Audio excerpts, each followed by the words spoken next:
Bonjour, on se retrouve aujourd'hui pour le 3e épisode du rendez-vous pour booster votre carrière. Le but, vous donner des clés et des conseils sur les sujets RH, management et développement personnel. Je suis Delphine Bordier, ancienne avocate et directrice juridique, aujourd'hui manager de transition en Legal Operations, et j'ai créé le site et le podcast Tout droit tout simple sur les métiers du droit et leurs évolutions. Marie et moi invitons un praticien qui se prête au jeu de nos questions. Voilà, vous savez tout. Je laisse Marie se présenter et présenter notre invité. Merci beaucoup Delphine pour cette super introduction. Je suis ancienne avocate, je fais du recrutement depuis 10 ans, spécialisée sur les fonctions juridiques. J'ai fondé un cabinet qui s'appelle Atorus Executive et j'ai à cœur d'aider les candidats qui recherchent un emploi, notamment dans un livre que j'ai écrit qui s'appelait « Si vous trouviez un job idéal », où je donne plein d'astuces. Donc aujourd'hui, l'idée, c'est d'échanger sur les entretiens d'embauche et les erreurs à ne pas faire. Et donc notre invité, c'est Franck Rimbaud. Et Franck, je te laisse la parole. Alors, d'abord, merci à vous deux pour cette invitation. Donc, Franck Rimbaud, je suis directeur juridique social d'Air France. C'est donc une petite direction juridique spécialisée au sein de la DRH centrale d'Air France. Et j'ai fait, moi, pour ma part, ce qui aujourd'hui va sembler peut-être un peu étrange, toute ma carrière chez Air France. Ça fait maintenant près de 28 ans que je travaille chez Air France, où j'ai occupé 3 postes, toujours dans des fonctions de juriste en droit social. D'abord, un poste de juriste en droit social, puis ensuite, assez rapidement, de chef de service à l'époque au sein de la direction juridique. L'objectif aujourd'hui, c'était de se poser des questions sur les erreurs, entre guillemets, on va mettre ça entre guillemets, hein, le mot d'erreur, mais des candidats. Et nous, la première question qu'on voulait te poser, Franck, c'est pour toi, qu'est-ce qui est rédhibitoire pour toi chez un candidat? Je pense que ce qui peut être rédhibitoire, c'est tout ce qui montre qu'en réalité, personne ne fait même pas l'effort le plus basique de s'intéresser au poste pour lequel elle postule. Donc, évidemment, tout ce qui peut toucher au savoir-vivre de base, le fait d'arriver avec 2 heures de retard, ce qui est rarissime. Je n'ai pas beaucoup d'exemples.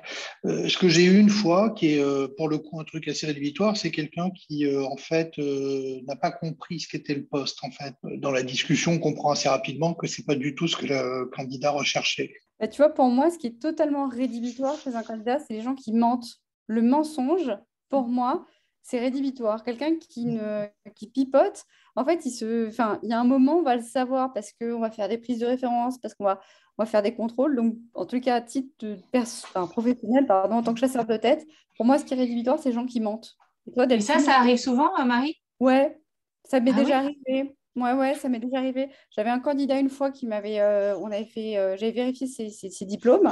Et en fait, franchement, tu vois, ses diplômes, il n'y a rien de particulier. Et quand je rappelle l'ancien employeur pour faire ses références, il me dit, regardez bien ses diplômes. Et en fait, la personne avait fait un faux diplôme, il avait mis du Tipex. Et en fait, on s'était rendu compte que c'était un faux diplôme d'avocat, pas un vrai avocat.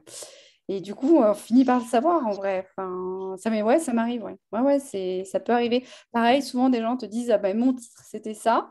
Et toi, quand tu rappelles l'ancien employeur, bah non, en fait, du tout, le type n'avait pas du tout cette fonction-là en vrai. Enfin, il n'était pas responsable, il était juste juriste, quoi. Et toi, peut-être Delphine, est-ce qu'il y a quelque chose quand tu fais passer tes entretiens où tu te dis ça c'est rédhibitoire?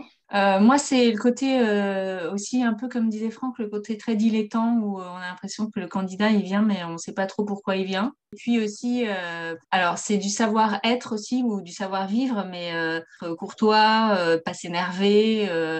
Enfin, voilà, Ce que je constate, hein, depuis le Covid, on fait quasiment plus d'entretiens en physique. Est-ce que depuis qu'on passe en distanciel, est-ce que vous avez vu des changements? Est-ce qu'il y a eu des éléments particuliers qui ont lieu ou ça n'a rien changé pour vous? Je trouve que c'est quand même un des derniers secteurs, le recrutement, là, dans lequel, pour le coup, la visio n'a pas totalement envahi le paysage. Aujourd'hui, c'est devenu la norme pour les réunions, pour tout ce qu'on peut. Enfin, aujourd'hui, il n'y a plus beaucoup de choses qu'on ne fasse pas en visio. En revanche, les recrutements, on essaye toujours, chaque fois que c'est possible, de voir la personne en vrai. Enfin, je pense qu'il y a tout un tas de choses sur, en effet, la façon d'arriver, la façon de se présenter, la façon d'interagir avec les personnes, qu'on n'a pas avec la même précision, la même richesse quand on est dans un entretien en visio. Voilà. Et puis l'entretien en visio, on voit qu'une partie de la personne, on ne sait pas ce qu'elle peut avoir sur sa table, enfin, etc. Ça fait se poser des questions sur la sincérité de l'entretien, plus que quand on est face à face pour de vrai. Moi, je ne suis pas du tout fan des entretiens en visio, même si malheureusement, je me rends compte que beaucoup de candidats ne viennent plus chez nous. Mais pour moi, ça pose deux points, enfin plusieurs points. Mais le premier, c'est que quand on fait un entretien d'embauche, on essaie d'être neutre avec les gens, c'est-à-dire qu'on essaie de ne pas les discriminer. Sauf que quand tu es en visio et que tu as vu directement sur la maison de la personne, sur son salon, tu vois, tu as plein de choses qui te donnent comme indicateur que tu n'as pas envie d'avoir, en fait. Malheureusement, quand tu as un mec que tu fais un entretien et qu'il y a un monnaie derrière lui, bah forcément. Donc déjà, tu as des préjugés qui arrivent. Ça, c'est le premier point. Et le deuxième point, vous en avez beaucoup parlé hein, sur la communication. Donc, je synthétise la communication verbale et la communication Non non verbal. verbale. On en parle beaucoup, mais il y a une étude qui montre que 83% de la communication est non verbale et seul 7% est verbale. Vous l'avez dit, la manière dont tu t'assieds, la manière dont tu arrives, etc. Quand vous parlez à travers un écran, ça coupe cette partie de communication. Et donc, nous, en tant que recruteurs, on perd beaucoup d'éléments. Le problème de la conclusion se pose encore plus quand on est en vidéo. C'est déjà pas facile de conclure quand on est en physique, mais alors, je ne sais pas ce que vous en pensez, Franck, mais comment conclure en fait quand on est, alors que ce soit visio ou pas visio, mais comment on conclut un entretien et qui le fait? Je pense que ça doit être le recruteur, hein, c'est la personne qui recrute. Et je pense que l'entretien se termine quand il n'y a plus de questions ni d'un côté ni de l'autre. Donc moi, je lui pose évidemment beaucoup de questions, mais j'essaye de savoir si elle en a sur le poste, sur l'entreprise, sur l'organisation du travail. Enfin, il y a tout un tas de sujets qui peuvent et qui même doivent être des points, des sujets de curiosité pour le candidat. Lorsqu'on est arrivé au bout de cet exercice, on peut considérer que l'entretien est terminé. Il faut se dire au revoir en anticipant un petit peu sur le calendrier, c'est-à-dire en disant voilà quelles sont les prochaines étapes, voilà à quelle échéance on va vous donner une réponse, vous rappeler qu'est-ce qu'il y aura après. C'est quoi votre point de vue parce que ça arrive quand un candidat n'a pas de questions?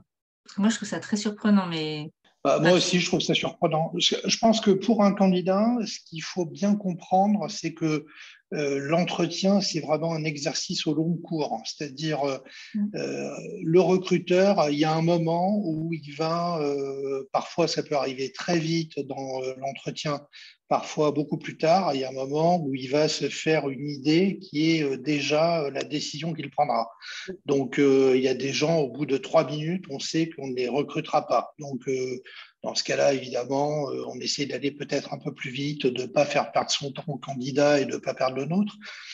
Mais parfois, des entretiens débutent très bien et puis se terminent moins bien. Donc, ouais, je pense qu'il faut être à la fois engagé et attentif, curieux, montrer la personne qu'on est. Hein. Si on est une personne qui ne pose aucune question, eh bien, voilà, le recruteur va se rendre compte qu'on est face à quelqu'un qui, en fait, n'a pas une très grande volonté de communication, ce qui n'est pas un très bon signal pour un recruteur. Donc, je pense qu'il faut essayer de poser des questions. Il ne faut pas poser des questions pour poser des questions. Maintenant, je pense que la principale, des principales qualités qui est recherchée par un recruteur, en tout cas dans des entreprises comme Air France, les hard skills, c'est-à-dire le diplôme, les connaissances juridiques, tout le monde les a. Donc ensuite, ce qu'on recherche, c'est des personnes sympathiques, des personnes curieuses, des personnes créatives, enfin voilà. Et donc l'entretien, c'est pour montrer ça, c'est pour montrer la personne qu'on est. C'est pas pour expliquer toutes les études qu'on a faites, enfin, etc., puisque ça a déjà été checké quand on a reçu le CV. Moi, je rejoins quand un candidat, quand les clients viennent vers moi et me disent, mais il m'a posé aucune question, ça donne un sentiment que la personne ne s'est pas intéressée ni à la boîte ni à la personne qu'il va rencontrer. Et en fait, ça pose le souci du je n'ai pas préparé mon entretien.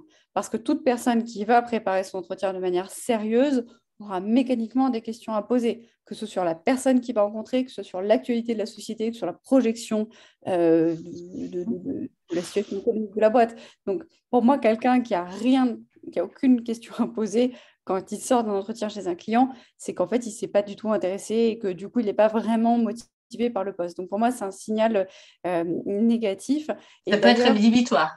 Ouais, c'est rédhibitoire. Ça veut dire que tu ne t'intéresses pas, donc ça pose un problème. On va juste conclure sur, une fois qu'on a terminé l'entretien, comment on fait pour relancer le recruteur et à quel moment il faut le faire? Ça, c'est une question que les gens se posent souvent. Toi, comment t'aimes être relancé, Franck, par les candidats?